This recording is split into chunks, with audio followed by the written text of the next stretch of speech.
We are on the verge of the abyss. And one thing, it is clear, if you are on the verge of an abyss, you must be careful about your next step. The apocalyptic floods in Pakistan, or the heat waves from Europe to China, or indeed in the last few days in my own region. We're not only building back, but we're going to build back stronger and more resilient future, which means we need to be ready to withstand any challenge coming our way.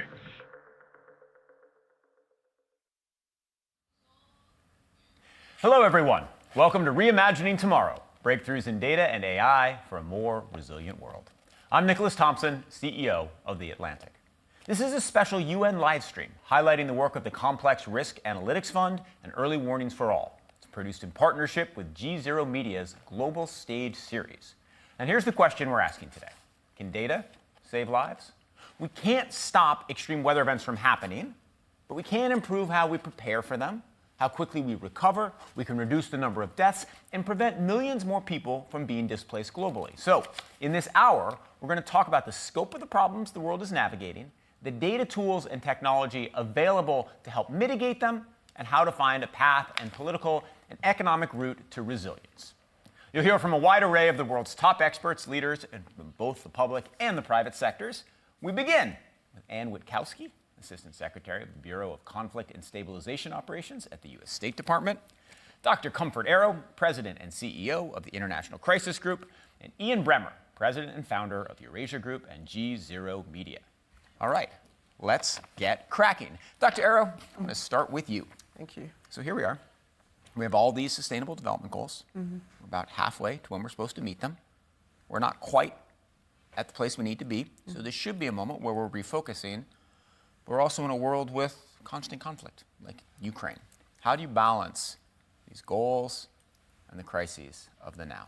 It's a good start, and I think the video that was an entry into this was a reminder of the reality that we're facing. I think the SG said it really well this week. We came into Unger Week with a classic reminder of when you see a climate catastrophe hit a country that's already fragile, that's already facing political crisis, I'm talking about Libya. And he said it was a snapshot of the state of our world. And what a tragedy to see that a country that is already navigating a very political, sort of polarizing situation then sees a tsunami of other sort of man-made disasters and other natural disasters befall on it as well. We're coming out of the world beyond Ukraine. In fact, Ukraine, to a certain extent, has exacerbated a number of those trend lines that we were seeing. Ukraine accompanied the climate crisis that we were facing. Ukraine accompanied coming out of COVID that we were facing as well. So it further exposed what we already knew was there. And then you already see countries, whether it's Lebanon, facing state collapse with inflation, food insecurity, lack of governance. You see Sri Lanka, debt crisis, bad political governance, and you overlay that with countries that are already facing difficult trend lines, with a multilateral system that is shaky, that is fragile, that is already stretched to its capacity, not able to deal with what people call a tsunami or polycrisis of issues as well. So beyond Ukraine, beyond this geopolitical challenges that we're seeing, are those classic phenomena around countries that are already suffering from significant downturn, countries that already lack resources, lack the ability to adapt, and you're asking them to think about climate adaptation. Countries that are already facing economic shocks, you ask them to also then absorb the consequences and the fallout from Ukraine, issues around sanctions, for example. Countries that are already facing shortages in terms of access to resourcing, you're asking them also to deal with the new seismic changes in the international system. So it's an unfortunate time. The trends are going in the wrong direction. The ability for the system to respond to that is becoming weaker, and the ability also for those countries that are suffering to address those issues also becoming quite stressed as well. So you add all that together, it's a real tsunami of issues that we're having to grapple with today. Ian, do you agree that the ability of the system to cope with all these stressors is declining? I guess I do. And I agree because of the lack of cohesion, because of the lack of common values. I mean, just this week, in the backdrop of the UN, we saw a couple of really interesting small data points that reflect the tsunami that Comfort is talking about. I mean, first of all, you have this big fight. First fight we've seen really inside the West, since the Russian invasion of Ukraine. And here I'm talking about Canada versus India. And the Indian government deciding that they're going to, basically get involved in the assassination of a Canadian citizen, a Sikh separatist. And then secondly, Armenia, Azerbaijan, and the Azeris with Turkish support going in, declaring war on this autonomous region inside Azerbaijan and declaring we're going to evacuate all of the Armenians. What we see is that in all sorts of places around the world, there isn't a common rule set. There's not a sense of this is the way that the world needs to engage, needs to align. And your ability to respond to global crises, whether it's climate, whether it's the Russian invasion of Ukraine and the enormous economic knock-on effects for the developing world, whether it's artificial intelligence, which I think is the fastest moving, most exciting, but also most disruptive of these potential crisis points. We aren't close to the leadership, to the architecture, to the institutions that we require to respond. So the direction of travel over the coming years is likely to get worse before it can get better. That's how I agree. Anne, can you add a dose of optimism, or are you in team world falling apart and can't put itself back together again here? Well, there's no question that the kinds of trend lines that we're seeing are a call to action for all of us to work together, to partner.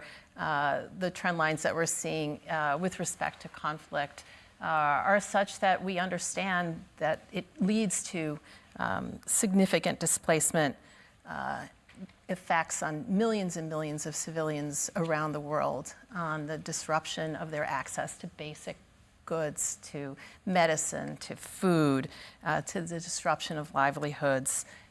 And we know that women and girls are also disproportionately affected. We have overlaid to that, as already been mentioned, the effect of climate and climate change. And so these pressures are significant and complex. And I think that's makes it all the more important for policymakers, for the international community to partner together to address these complex crises in ways that help us understand how we can do better to anticipate, to engage early, and to wherever we can to mitigate the potential effects of what we're doing, because we know that prevention can save lives and we know it can reduce costly response. What is a good example of where we've done that?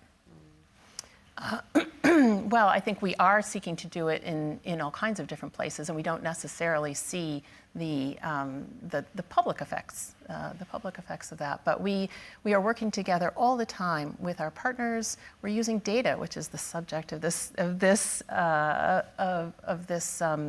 event, to try to understand what are the trend lines, what is coming next, what are the tools that we have available to us, how can we work with our bilateral partners, how can we work with international institutions, how can we work with with civil society to do better, whether that's at the national level, the regional level, or the local level. Dr. Arrow, will you add on there? Will you give me an example of a place where the world community and these different organizations that are coming together have been able to partner, use data, and stave off a crisis that looked like it was getting out of control? Yeah, that's a good question. I mean, I'd answer it in a different way. I would say that it's not the lack of data, but there's a real gap between the information that's out there and the ability to act upon the information that's out there. So it's a classic early warning, but lack of policy action, lack of sort of moving fast, unwillingness to deal immediately when you see or when you shine a spotlight on a crisis. I'll give you two good examples. Somalia, where a number of us in the NGOs, but even within government, recognizes that this is a country that is still coming out of an insurgency with Al-Shabaab, that is facing floods, that is trying to rebuild its society. All the data points are showing the stresses that Somalia has to deal with, but why aren't we able to respond to that? Another good example, in the Sahel, we've been talking for a very long time that militarizing the situation is not the answer, that the weak link is governance, that the weak link is dialogue, that the weak link is bringing politics back into play. And yet, after repeatedly saying that, we are where we are today in the Sahel. 2 coups, in 9 months in Mali, 2 coups in 9 months in Burkina, and then we've seen what we've seen in Niger. So it's not a lack of information. It's not a lack of knowledge. It's about making sure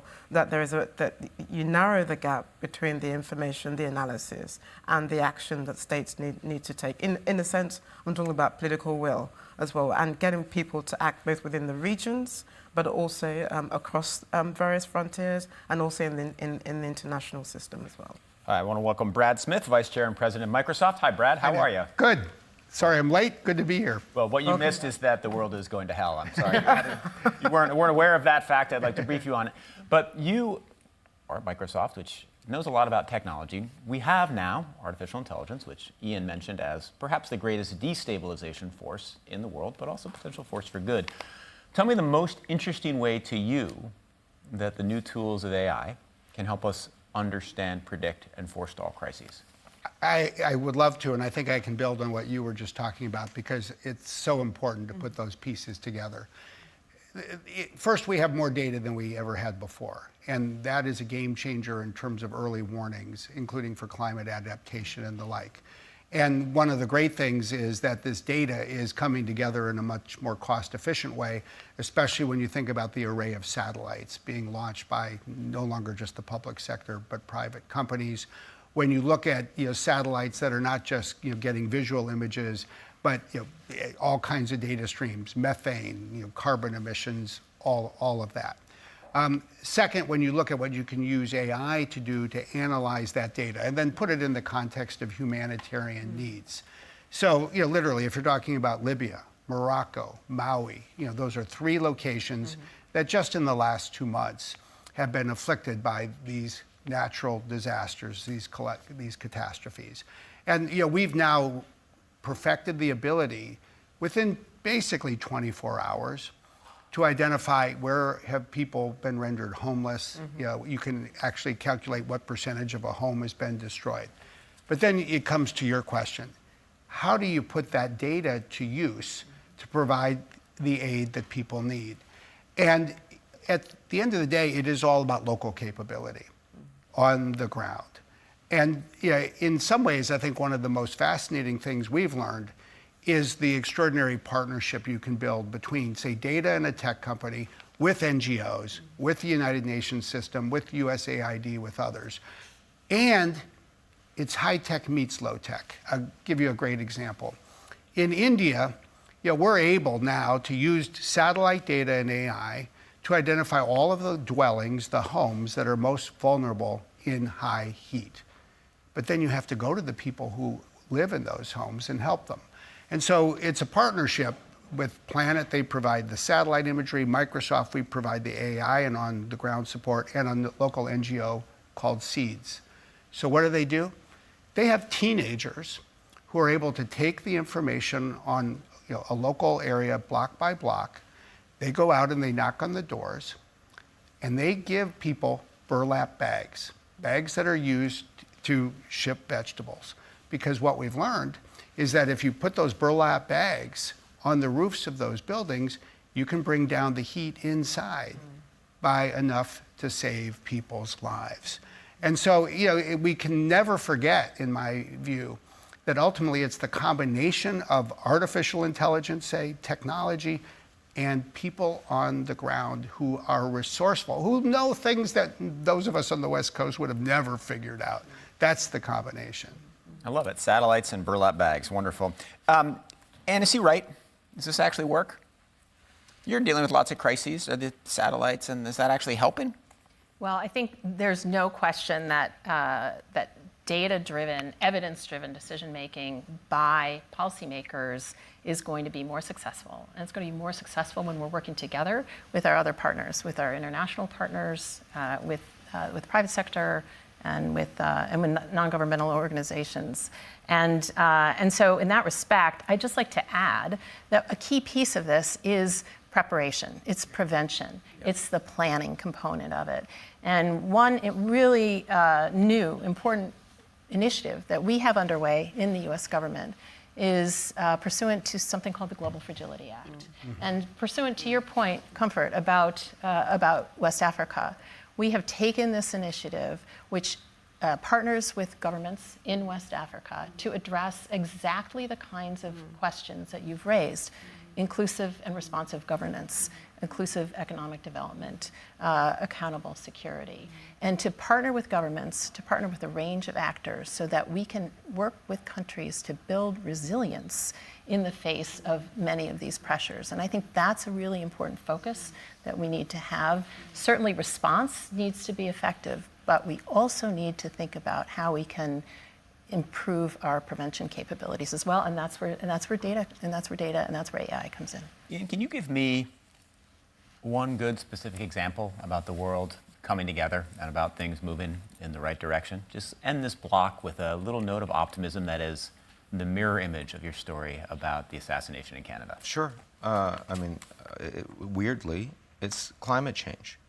And you have to ask yourself, why is that? Well, one, because it's been coming for a long time. So, and every year you're seeing confirmation of people's priors. Everyone that's concerned about it, they're getting more concerned about it. And it's affecting everyone around the world. It's not just poor people, it's increasingly rich people. You just heard from Brad. It's Lahaina, and it's Morocco, and it's Libya. These are radically different parts of the world. They're all connecting on the same topic. And you're seeing an enormous amount of money that's being spent on new technologies. You're also seeing basic science at a time where people are questioning science. At a time where walking into the UN, I had a whole bunch of anti-vaxxers handing me WHO as the Antichrist flyers just the other day. You're not seeing that at this group or around the world. Young people especially, who are, of course, a large majority of the world's population, are only getting more focused on this issue. So yeah, when the crisis is there and when everybody sees it, we're capable in a very fragmented world of working together. And you want to give one last thought to wrap us up? Yeah, I did want to give one last thought to wrap this up, because this is about, it is about working together. And I wanted to make a point about the CRAFT Fund, the Complex Risk Analytics Fund, which is a pooled data fund. We're very proud to be a founding member of that fund. And I'd like to say that we are continuing to exercise leadership, and we're proud to say that for our this year contribution, we will be putting in $2 million to the fund going forward. And we look forward to continuing to work with our partners on the kinds of questions that you've raised with us today. Well, that is a nice note to end on. All right, Brad Smith and Ann Witkowsky, thank you so much. Comfort Aero and Ian Bremmer, you'll be back on the clock in a short while. All right, we'll see you again later in the program. Thank you. Next, we're going to dive deeper into how data and technology, specifically AI, can be used for risk reduction globally. So first, here's a video from the UN Office of Disaster Risk Reduction on the importance of early warning systems ahead of extreme weather events.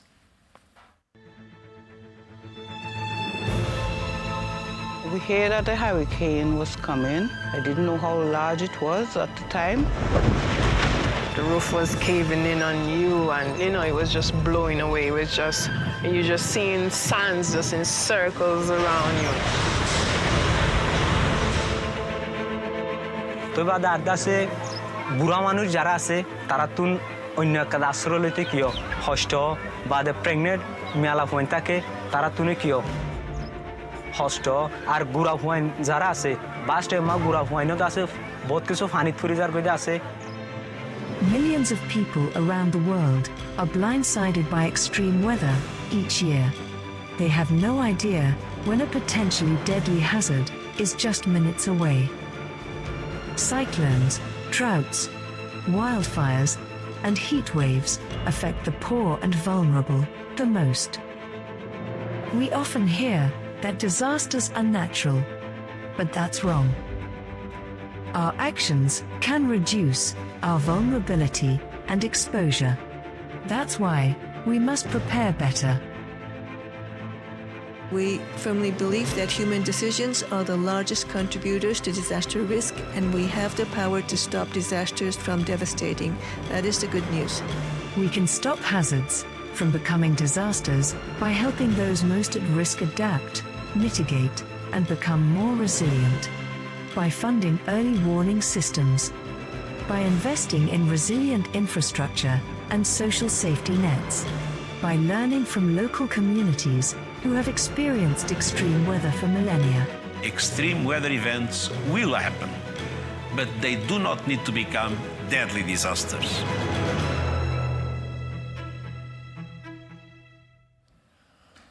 We're continuing our conversation now about using data and AI for global risk reduction. In our previous segment, we detailed the extent and scope of crises right now: hunger, poverty displacement caused by climate disasters, and conflict. Let's turn now to the technology itself. Vilas Dhar is president and trustee of the Patrick J. McGovern Foundation. Melinda Bohannon is Director General of Humanitarian Development at the UK's Foreign Commonwealth and Development Office. Mami Mizutori is Special Representative of the UN Secretary General for Disaster Risk Reduction, and Amandeep Singh Gill is the UN Envoy on Technology. Welcome. What a pleasure to have you all here for this block. So, Mami, I'd like to start with you. I want you to address and talk about the video we just watched. Explain what the Early Warnings for All initiative is and how the UN is going to get early warnings for everybody by 2027? Absolutely. All right. Yeah, so this is the Secretary General's ambitious but important initiative because this saves lives and livelihoods. If you have a 24-hour before the disaster warning, you can save up to 30% of economic loss. And importantly, mortality is 8 times less. But only half of the world right now have what we call an effective multi-hazard early warning system, which is end-to-end and also reaches the last mile, so reaches the most vulnerable people. And we need to change this situation. Now, this is what we're doing with the whole UN system because this is about humanity, development, and stability. And it's really important that we're doing this week. So early warnings for what kinds of disasters and how are you doing it? So it's multi-hazard, and it's not a one fit for all. We're going to go to the countries and see what are your hazards. Some countries face earthquakes, tsunamis, plus all the climate.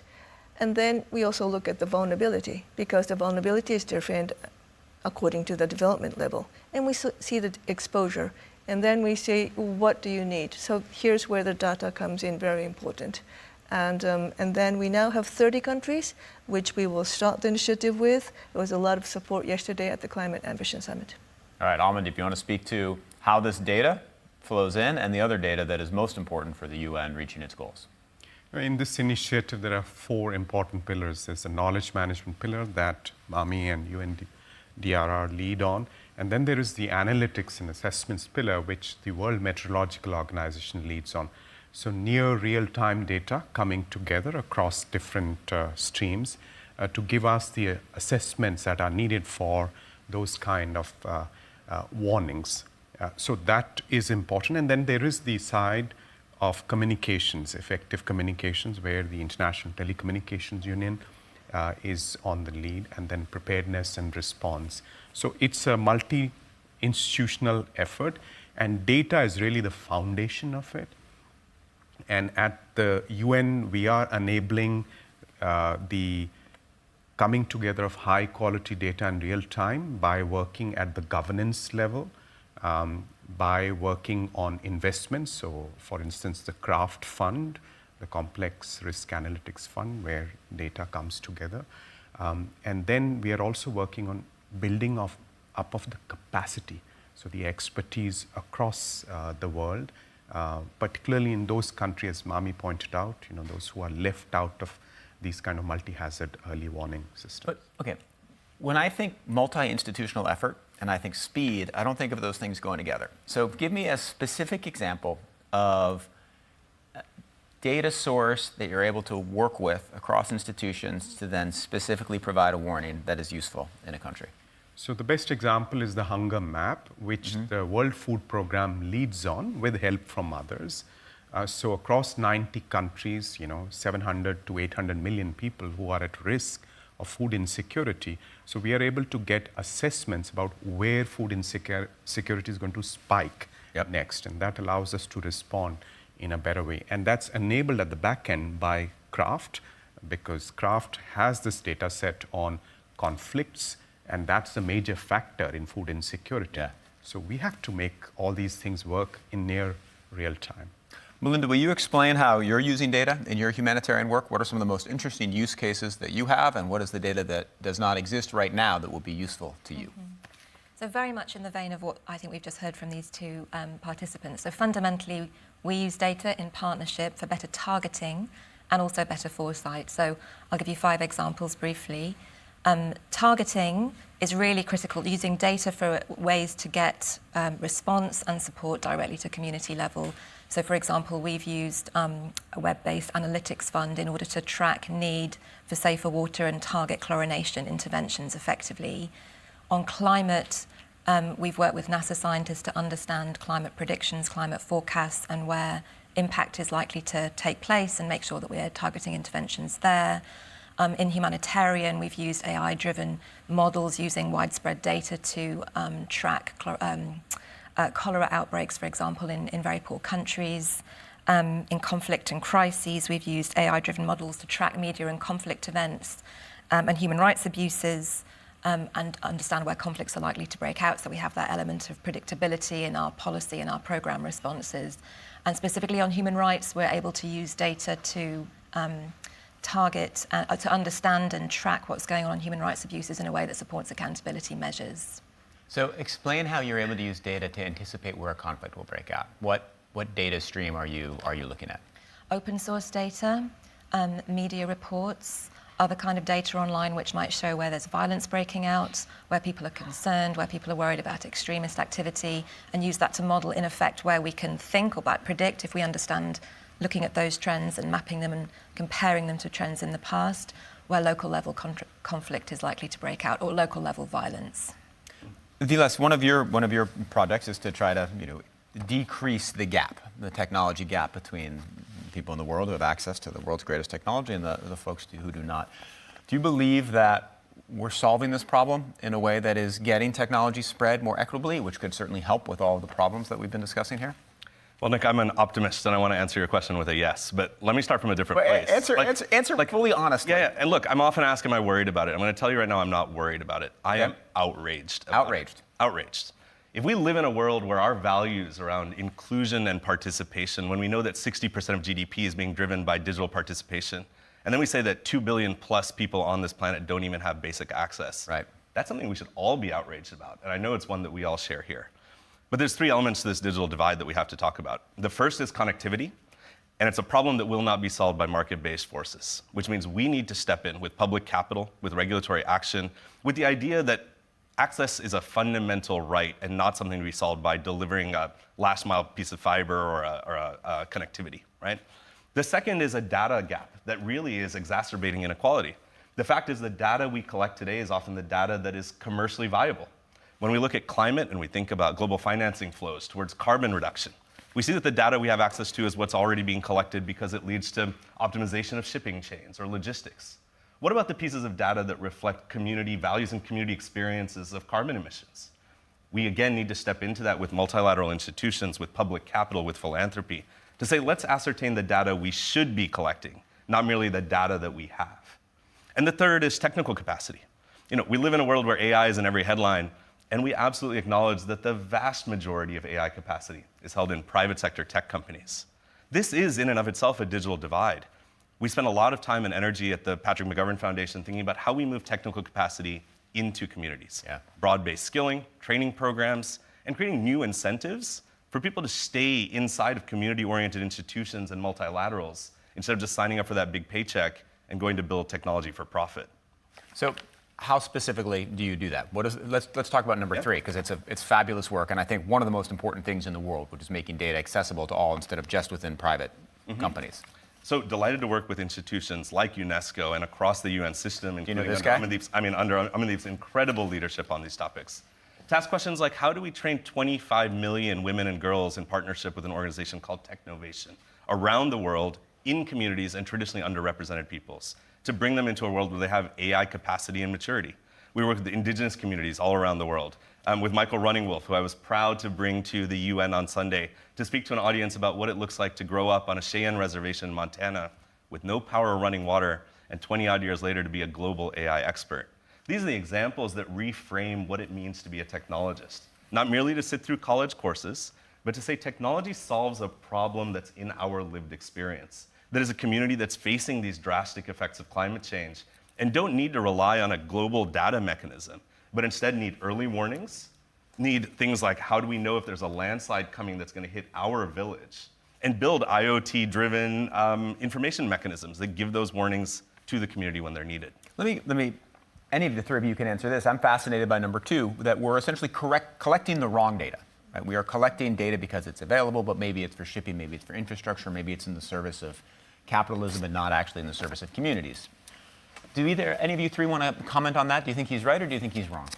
I think absolutely right, because we need to work on flagship gold standard data sets in these areas where existing public-private data sets are not enough. So fresh effort is needed, and that needs to be linked to capacity development, bring more people into the data for development equation. That's the idea behind the Secretary General's proposal on building new data and AI commons for the SDGs and creating a capacity development network around the globe that trains 1 million champions, digital champions for the SDGs, 250,000 of them in Africa. I think that's the key area.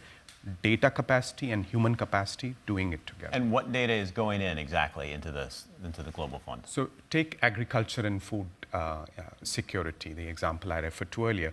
We need new data sets on how farmers are adapting to changes induced by the shift in our climate landscape. So bring those data sets together, run analytics on them, and be more smart about climate change resilient agriculture. Nick, if I may, about Please. disaster risk reduction, I think we need information data on the hazards that you're facing, on the vulnerability, who are the people, what are the vulnerabilities in your country, and then exposure, because asset is what is destroyed by disasters. But then you also need data on the losses and damages, and not only an aggregated one. Where did the loss and damage happen? What caused it? And unless countries don't have this kind of data, then they don't know how to build their resilience. And these data, you also need the capacity building that everybody's talking about, because policymakers in small countries, in small cities, if they can't translate this data into their policy and have what we call risk-informed policies, then again, we can't build resilience. Linda, what would be the data that is most valuable to you that you don't have access to right now? I mean, I think I'd approach it slightly differently. It's not about accessibility to data, because there is a great deal of data sets that we've used in development over many years, right down to the household level, about where poverty exists and where development progress is off track. I think that the key thing for me is the inclusivity of data, because you need to make sure, particularly when governments or organisations are thinking about targeting their responses, that they're not leaving populations out. They're not discriminating on the basis of age or ethnicity or geography. It really needs to be comprehensive, inclusive. People collecting data need to be accountable for the comprehensiveness of it, the accuracy of it, and making sure when you're modelling, you're using AI techniques, you're using web-based analytics, that in effect you're not leaving anyone out. So my area of concern is less the availability, it's more how it's used and its connection to rights and democracy. Have you seen data being used in a way that undermines rights and democracy that has worried you? I've seen partial data sets which haven't necessarily been deliberately made partial, but it's quite clear, I think, when you're thinking about a climate impact or a natural hazard or a disease outbreak, that you really need to be thinking through the implications for political economy, the implications for conflict. So it's sort of, we just need more capability and understanding and more fluency in how we use the data sets that we've got. All right, Vilas, this is a moment where the world is gathered. We're all here in New York. Everybody is talking about AI. What do you hope happens in the next week, in the next month, to start to really solve these problems more efficiently than we have before? three things that I think are absolutely critical. The first is in 2024, we're entering a period where a majority of humanity will go out to the polls and try to elect democratic leadership. And in that world, AI and data are going to play an integral role. In many ways, I hope to support democracy. In some ways, it will create real risks. Right. This week, we need to come together to understand what it means when we talk about data collection and AI, and how we will, as a community and as a society, regulate those risks. The second, I think, is the incredible work that's being led here at the UN to move beyond the missing middle of AI. Instead of thinking only about short-term risks and long-term risks, to think about the middle where we build pro-social applications of these tools that really bring together incredible data sets, but say we will learn what the risks are as we deploy them with communities as co-architects. And that'll happen through mechanisms like the new high-level advisory board on AI, as well as the incredible work that's happening across these institutions.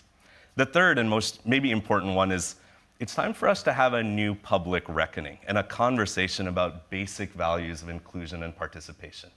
I'm not going to say that AI is in any way going to fix our conversation, but if it gives us a new lens to interrogate our own biases, to start a public conversation that talks about digital literacy, and to come back to that core question of the digital divide, that's the call for world leaders that are here this week. Let's start the conversation there. Let's name it with moral intention.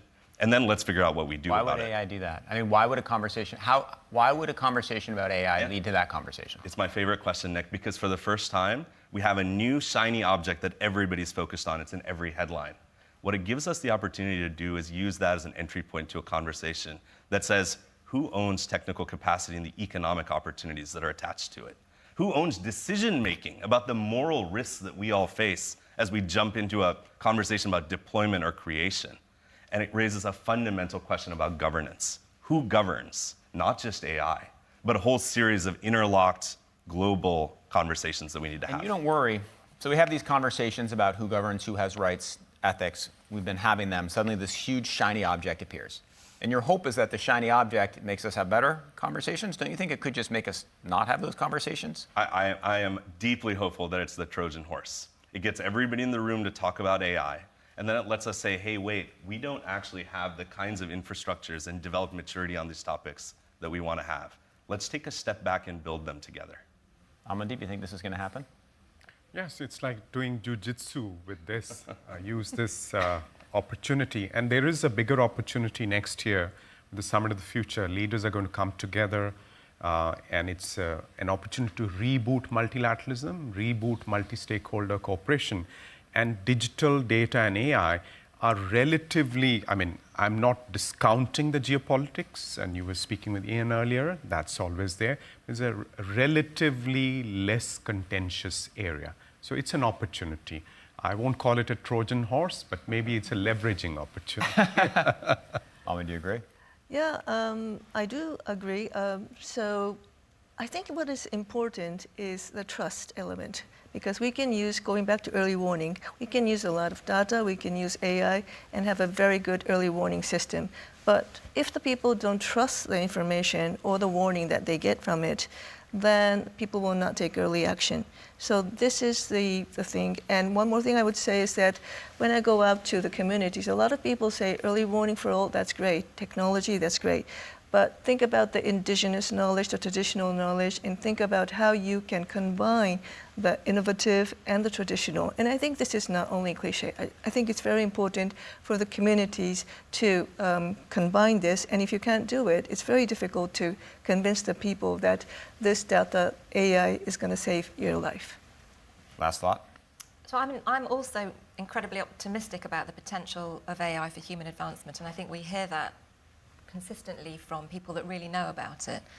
But I think we also need to be eyes wide open that there are significant risks. The trust, the bias, the way in which it's applied. So the safety aspect is really important. Now, we as practitioners, we're not all experts on this. This is new to all of us, right? And I think there's something about the honesty of the approach, the humility of the approach, the sort of focusing on the downsides, the sort of getting out ahead of the risk early and understanding it. But in doing so, also being imaginative and creative and optimistic about the role of AI in health, education for the poorest. We've got to do both at the same time. All right, thank you so much. Amandeep Singh Gill, Vilas, Dhar, Melinda, Bohannon, Mami, Mizutori. Thank you so much. Head of this program, global partners submitted messages of support for the data initiative we're discussing today. Here's some of what they have to say. the German government is significantly ramping up its investment in better data-driven early warning and early action in our national conflict prevention and disaster risk reduction work, for example, by developing a climate conflict vulnerability index and through multilateral initiatives such as the Complex Risk Analytics Fund. In 2023, we remain the largest contributor to CRAFT, and we are delighted that the donor base is expanding rapidly. We have committed ourselves to spend at least 5% of our overall humanitarian budget on anticipatory humanitarian action. By supporting initiatives like the Anticipation Hub and Risk-Informed Early Action Partnership, we are also strongly committed to the work towards better international coordination of efforts regarding smarter and faster anticipatory action. Secondly, the German government has set up internal procedures to strengthen data governance.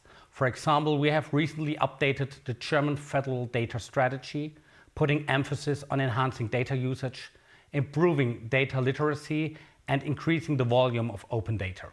To fulfill these objectives, every ministry, including the Federal Foreign Office, has set up a data lab. Thirdly and finally, effective multilateral governance is crucial to harness the full potential of data and new technologies like AI for the SDGs, climate action, crisis anticipation, and the greater public good, and ensure their safe, just, and inclusive global use. To this end, we actively support the multi-stakeholder process of developing a United Nations Global Digital Compact and the work of the Secretary General and the Envoy on Technology on setting up a high-level advisory body on artificial intelligence. Despite all progress we made, current technologies breakthroughs still hold a lot of untapped potential. Harnessing that potential is a common task and goal. Today's event is an excellent sign that we are on the right track. I thank you. Since 2014, the EU conflict early warning system has built on quantitative data on conflict risk, feeding our foreign policy engagements. Our conflict forecasting models also include climate indicators like temperature change or drought exposure. Also, we constantly work to expand our multilateral approach in the area of early warning and conflict prevention. This is why the EU sees CRAFT as a key instrument to foster data ecosystems that help us better anticipate, prevent, and respond to crises. We are therefore very glad to be, along with our member states, among the founding partners of the fund.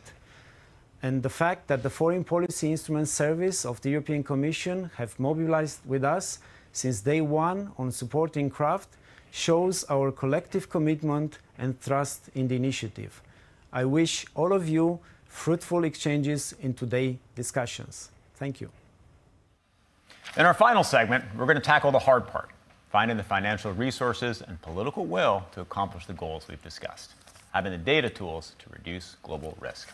I'm welcoming back Dr. Comfortero and Bremmer. They were fabulous in Group 1. And this is the United Nations. It is UNGA week. People are on the move. There's security lines, so we will soon be joined, we hope, by World Bank Director Axel van Trostenburg and UN Deputy Secretary General Amina Mohammed, whose studio this is, but they are working their way through. So, Ian, we've been here for 40 minutes. We've talked about the world's problems. We have talked about a lot of stuff. We have not talked about one thing that matters, China. Explain to me right now, or explain to the viewers, where the relationship between the United States and China is, very briefly, where it's going, and how the various options will affect all the problems we've been discussing. Well, a biggest issue, I suppose, is that China is really distracted by very significant domestic economic challenges. And that has put real constraints, material constraints, on their foreign policy strategy over the long term. Whether you're talking about financing Belt and Road development and infrastructure all over the world, and some of the lowest developed countries around the world are really facing that, or whether it's China's ability to drive the kind of expenditure on military growth in Asia. And Americans definitely are feeling a little bit more comfortable, a little bit more confident. They don't have to worry about the Chinese century, and maybe there's some space that confrontation isn't going to break out. Certainly, President Biden feels that way, and we are going to see a bilateral meeting. It hasn't been officially announced, but it's certainly going to happen at APEC in November, which will be in San Francisco. And Biden is the one person that has been saying consistently, we want to put a floor under this relationship. Well, Xi Jinping isn't looking for significant conflict. In fact, I would say that the Chinese response to the Americans changing the status quo on export controls for semiconductors, on military exercises, has been, we'll respond, but we'll respond at a slightly lower level than the Americans are hitting us because we don't want escalation.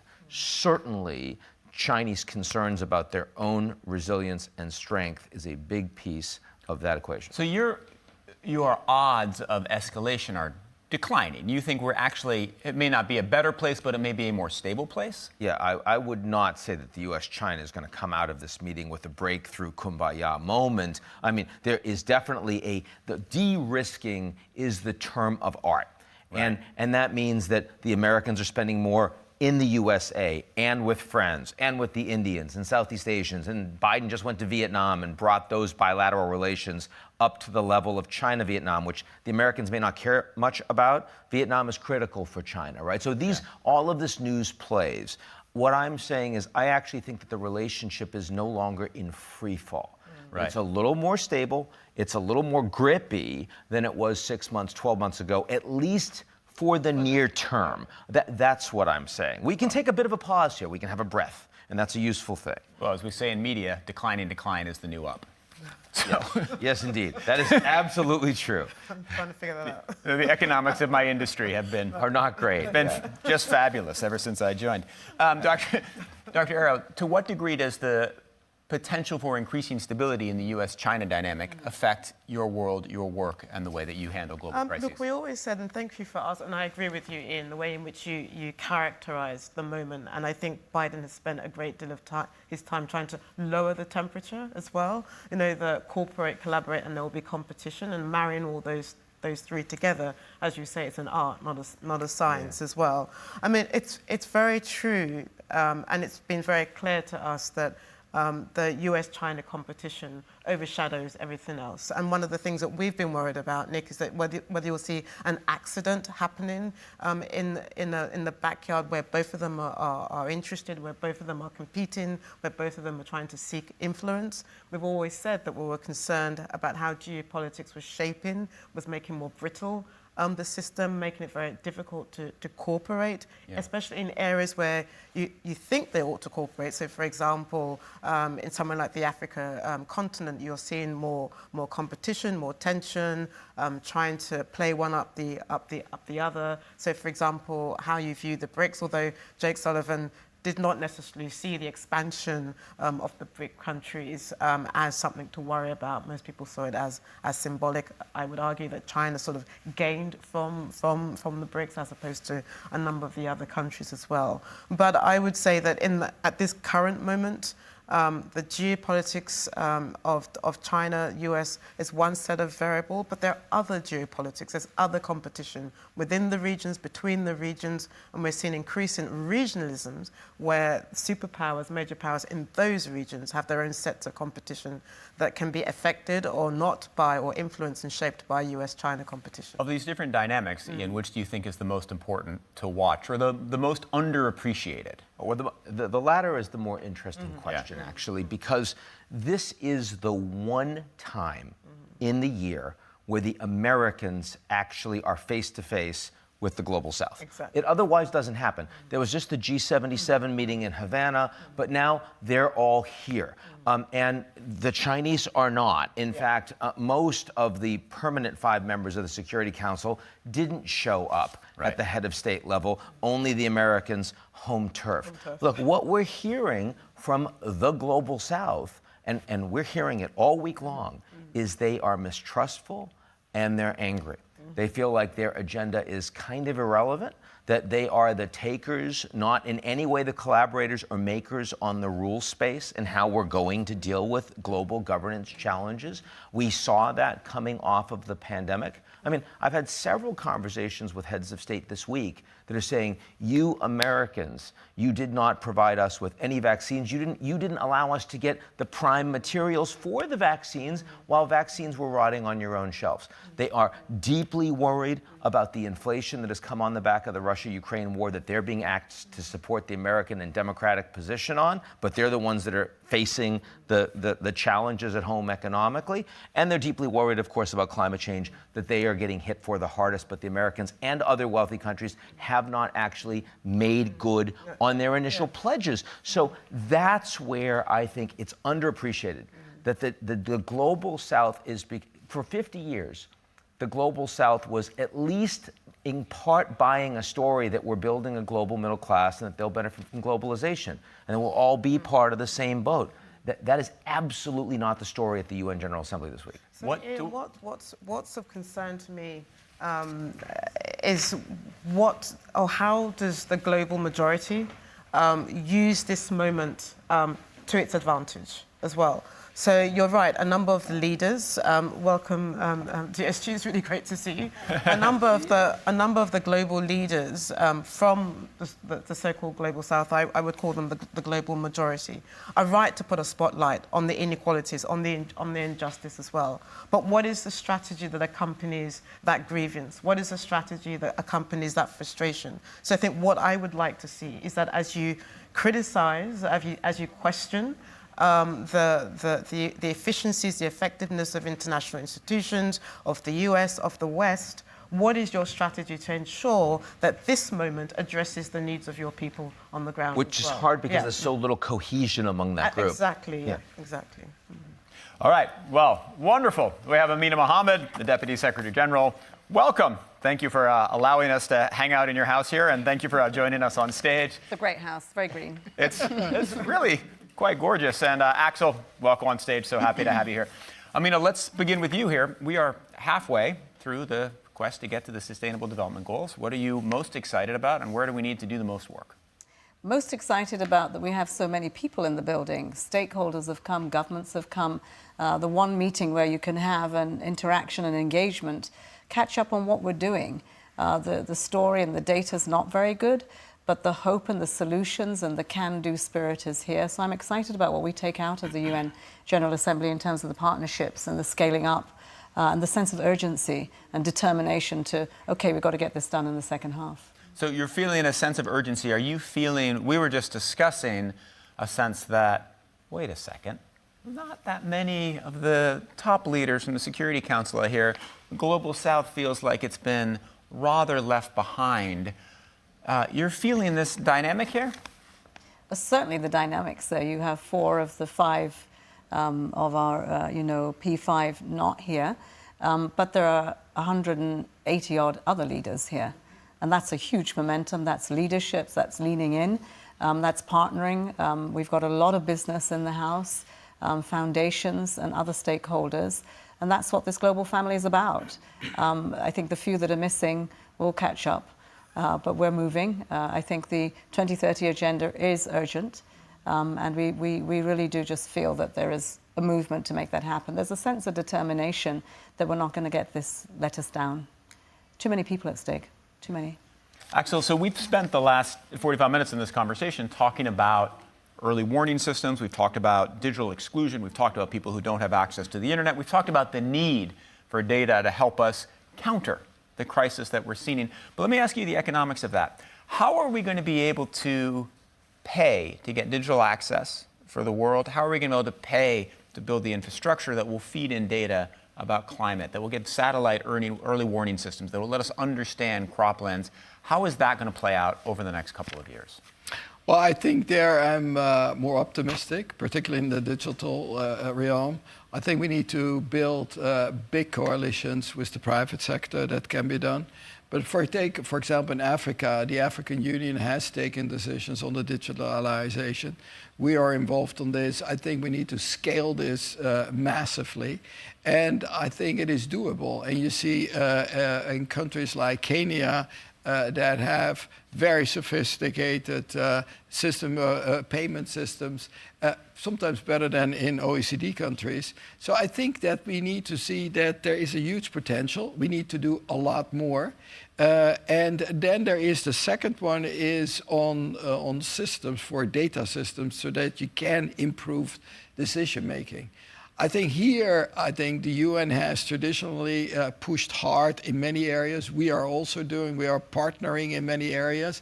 I think clearly we need to make sure that countries have the appropriate systems in place. But for example, this COVID crisis has left also huge gaps. Take, for example, poverty. In most of the low-income countries, there are no household surveys for the last 5 or longer years. So I think we need to accelerate it, provide then a good picture where we can have better interventions. But I agree with also with Amina that here, if you wish to see it, the political setting is provided for the stimulus package.